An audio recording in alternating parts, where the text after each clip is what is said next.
मुसल्लह अफवाज की पेशावराना महारत से भारत के खिलाफ जंग में तारीखी फतह मिली। पाक फौज की दलेरी महारत से दुनिया दंग रह गई। पाकिस्तान को दुश्मन के खिलाफ जंग जीतने पर इज्जत मिली। फील्ड मार्शल आसिम मुनीर ने फ्रंट से लीड किया। एयरफोर्स ने भी कमाल कर दिया। भारत को जिस तरह शिकस्त हुई आज तक तज़किरा हो रहा है। पूरी कौम ने मुत्तहिद होकर दुश्मन का मुकाबला किया। सिक्योरिटी फोर्सेस दहशतगर्दी के खिलाफ जंग में बड़ी कुर्बानियां दे रही हैं। वजीर आजम शहबाज शरीफ का वफाकी काबीना इजलास में इजहार ख्याल। कहते हैं गजा में जुल्म सितम की तारीख में मिसाल नहीं मिलती। गजा में बच्चों की हालत देखी नहीं जाती। गजा में जारी मुजालिम की जितनी मजम्मत की जाए कम है। मुल्क में शदीद बारिशों से बहुत नुकसान हुआ। कीमती जानें जाया हुई। काबीना इजलास में दहशतगर्दी वाकयात में शहीद होने वालों के दर्जात की बुलंदी के लिए दुआ की गई।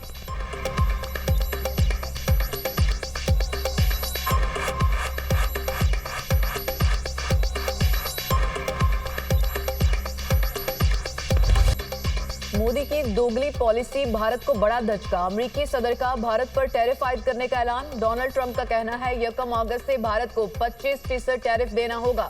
भारत ने टैरिफ अदा न किया तो भारी जुर्माना अदा करना होगा। भारत ने दोस्त होने के बावजूद हमसे कम कारोबार किया। भारत दुनिया में सबसे ज्यादा टैरिफ वसूल करता है मगर हमें कम देता है। भारत ने फौजी साजो सामान के बड़े सौदे हमेशा रूस से किए। भारत चीन के साथ साथ रूस से भी तवानाई का सबसे बड़ा खरीदार है। भारत की तजारती रुकावटें भी सख्त तरीन और नापसंदीदा हैं। टैरिफ आयद होने पर भारतीय मीडिया पर सफ़े मातम बिछ गया।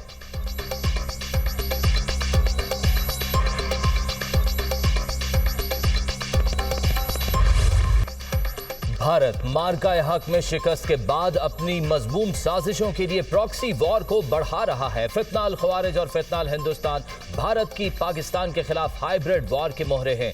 इन प्रॉक्सीज का अंजाम भी वही होगा जो मार्का हक में हुआ। पाकिस्तान इलाकाई अमन के लिए पुरअज़्म मगर हर खतरे का भरपूर जवाब देने के लिए तैयार है। दहशतगर्दी किसी मजहब, कौम या फिरके के नुमाइंदे नहीं। दहशतगर्दी के खिलाफ कौमी सतह पर यकजहती नागुज़ीर है। फील्ड मार्शल सैयद आसिम मुनीर का 16वीं कौमी वर्कशॉप बलोचिस्तान के शुरा से खिताब। दहशतगर्दी की लानत को जड़ से उखाड़ने, कौमी हम आहंगी और बलोचिस्तान की समाजी और इक्तसादी तरक्की के लिए पाक फौज के गैर मुतज़लज़ल अज़्म का इरादा। फील्ड मार्शल की भारत की जानिब से दहशतगर्दों की सरपरस्ती की शदीद अल्फाज में मजम्मत। भारतीय इक़दाम को बलोचिस्तान के अवाम की वतन से मोहब्बत को निशाना बनाने की नाकाम कोशिश करार दिया। फील्ड मार्शल सैयद आसिम मुनीर ने बलोचिस्तान में तरक्याती मंसूबों को कौमी तरक्की का जामिन करार दिया। इदारा जाती हम आहंगी और कौमी सतह पर मरबूत हिकमत अमली पर जोर। पाकिस्तान ने ऑपरेशन सिंदूर पर भारतीय रहनुमाओं के बेबुनियाद और इश्तियाल अंगेज बयानात मुस्तरद कर दिए। भारतीय अवाम को गुमराह करने की बजाय लीडर्स अपनी मुसल्लह अफवाज के नुकसानात को तस्लीम करें। तर्जुमान दफ्तर खारजा का भारतीय रहनुमाओं को मशवरा। कहा इस तरह के बयानात तनाज़ात को बढ़ावा देने के खतरनाक रुझान की अक्कासी करते हैं। पाकिस्तान की कामयाबी एक नाकाबिले तरदीद हकीकत है। भारत जंगबंदी को अमली जामा पहनाने में तीसरे फरीक का किरदार कबूल करे। नाम निहाद ऑपरेशन महादेव से मुतालिक कोई भी दावा हमारे लिए अहमियत नहीं रखता। भारतीय वज़ीर दाखिला की तरफ से दिया गया अकाउंट मन घड़त है। क्या ये महज इत्तफाक है कि पहलगाम हमले के मुबैना मुजरिम लोकसभा की बहस के आगाज पर ही मारे गए?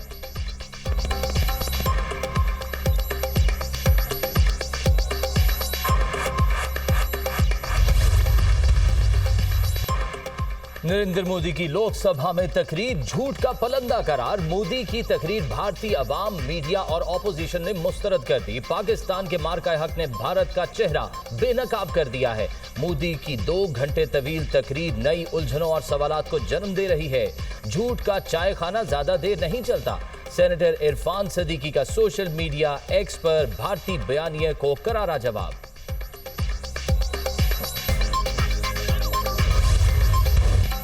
जंगी जुनून में मुब्तला भारत के बरेली मिसाइल के तजुर्बात। खत्ते में कशीदगी बढ़ने के खदशात। मिसाइल तजुर्बे 28 और 29 जुलाई को उड़ीसा में किए गए। तजुर्बात हथियारों की दौड़ और जंग की राह हमवार करने की साजिश हैं। सिक्योरिटी जराये के मुताबिक भारतीय धमकियों और जंगी जुनूनियत का जवाब पाकिस्तान का जदीद नसर हतफ 9 मिसाइल है जो जौहरी वॉर हेड ले जाने की सलाहियत रखता है। नसर मिसाइल भारतीय साजिशों को नाकाम बनाने की कुव्वत रखता है। नसर की खुसूसियात उसे दुश्मन की पहली जरब के खिलाफ मुअस्सर बनाती हैं।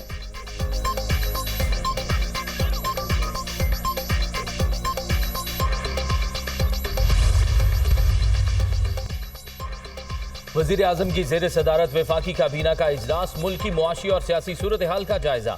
वफाकी काबीना ने हज पॉलिसी 2026 की मंजूरी दे दी। सरकारी कोटा 70 और प्राइवेट कोटा 30% मुकर्रर। कौमी मसनूई जहानत पॉलिसी की भी मंजूरी। खलीजी मुल्कों के साथ आजाद तजारती मुआहदे पर दस्तखत की मंजूरी। काबीना ने निजकारी कमेटी के फैसलों की तौसीक कर दी। वजीर आजम से वर्ल्ड इकोनॉमिक फोरम की मैनेजिंग डायरेक्टर सादिया जाहिदी की मुलाकात। वजीर आजम का वर्ल्ड इकोनॉमिक फोरम के साथ पाकिस्तान की मजबूत और देरीना शराकत दारी का अयादा। मुआशी बहाली से मुतल्लिक भी सादिया जाहिदी को आगाह किया। वजीर आजम का इक्तसादी डिजिटाइजेशन के शोबों में ताउन के लिए दिलचस्पी का इजहार। सादिया जाहिदी ने मुस्बत मुआशी पेशरफ और हुकूमती इस्लाहात को सराहा।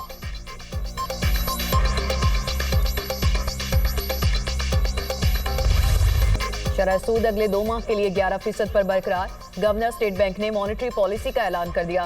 प्रेस कॉन्फ्रेंस करते हुए कहा, मौजूदा माली साल में महंगाई की शरह 5 से 7% रहेगी। मई, जून और जुलाई में महंगाई की शरह कुछ बढ़ी है। मुआशी इशारियों में बेहतरी आई है। मुल्की शरह नमू 3.25 से 4.25% के दरमियान रह सकती है। ज़र मुबादला ज़खायर में $5 अरब का इजाफा हुआ। बैरूनी खातों पर ज्यादा तवज्जो मरकूज है। मुल्की बरामदात गुज़िश्ता साल के मुकाबले में 4% बढ़ी हैं। एक्सचेंज रेट कंट्रोल करने से तरसीलात ज़र में $8 अरब का इजाफा हुआ। बैरूनी अदायगियों के बावजूद ज़र मुबादला ज़खायर $14 अरब से तजावुज़ कर गए। तरसीलात ज़र रवां साल $40 अरब तक पहुँचने का इम्कान है।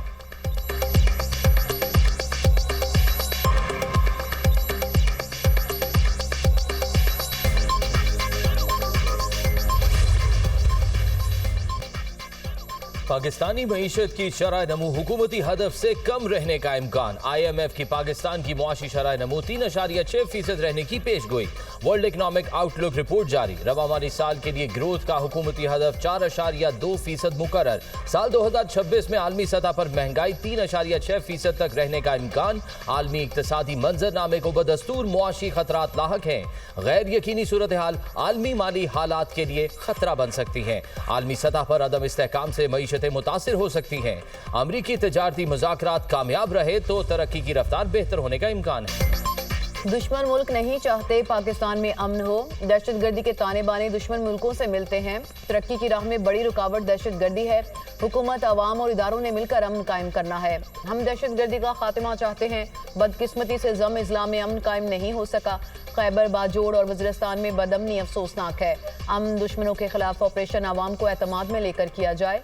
अली अमीन गंडापुर की गुफ्तगू। कहा, हालिया बदअमनी में सबसे ज्यादा नुकसान अवाम का हो रहा है। कबायली मशारान से मिलकर जामे लाहेअमल तय किया जाएगा। वज़ीर खैबर पख्तूनख्वा की ज़ेर सदारत एपेक्स कमेटी का इजलास। जम इस्लामी अमन अमान की सूरत हाल का तफसीली जायजा। दहशतगर्दी के खिलाफ मिलकर कोशिशें जारी रखने के अज़्म का इजहार।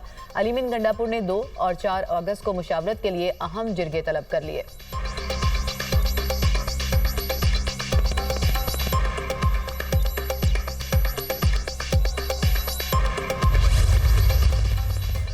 और बरतानिया में रेडार सिस्टम में तकनीकी खराबी, सैकड़ों परवाजें मुअत्तल। बरतानिया आने वाली तमाम परवाजों का रुख मोड़ दिया गया।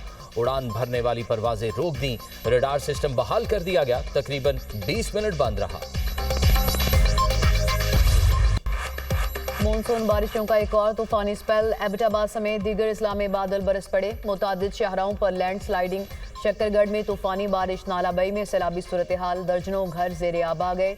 पंजाब में बारिशों का अलर्ट जारी। लाहौर, रावलपिंडी और गुजरांवाला में शदीद बारिशों के बायस अर्बन फ्लडिंग का खदशा। कसूर, शेखुपुरा, जेहलम, गुजरात और सियालकोट में शदीद बारिश मतवक्के। सतलुज में गंडा सिंह के मुकाम पर पानी के बहाव में इजाफे का इम्कान। लिया में सैलाबी रैलों से तबाही। दर्जनों देहात ज़ेरे आब। हजारों एकड़ पर खड़ी फसलों को नुकसान। एबटाबाद में बारिश के बायस मकान की छत गिरने से 2 बच्चियां दम तोड़ गईं। मानसून बारिशों से जांबा अफराद की तादाद 289 हो गई। मरने वालों में 136 बच्चे, 102 मर्द, 51 खवातीन शामिल। पंजाब में 158, खैबर पख्तूनख्वा 64, सिंध में 28 संबाद, बलोचिस्तान में 20, GB में 9, आज़ाद कश्मीर 2, इस्लामाबाद में 8 अफराद लुकमा अजल बने। NDMA की तफसीलात जारी।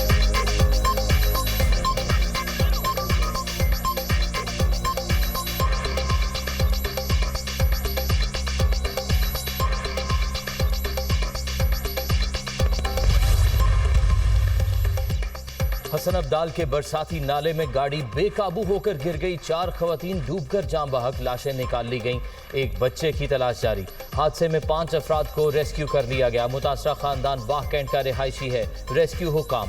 गुजरात में बारिश के पानी में डूबकर 4 बच्चे दम तोड़ गए। अफसोसनाक वाकया मोहरी रोड खारिया में पेश आया। बच्चों की उम्रें 10 से 12 के दरमियान थी। बारिश के पानी में नहा रहे थे। गिलगित में 2 जर्मन खवातीन को फहमा लैंडस्लाइडिंग की जद में आ गई। एक खातून को रेस्क्यू कर लिया गया, दूसरी की तलाश जारी। गिलगित बल्तिस्तान में सैलाब की तबाहकारियों के बाद इमदादी कार्रवाइयां। शाहराह बाबूसर पर लापता अफराद की तलाश का अमल भी जारी।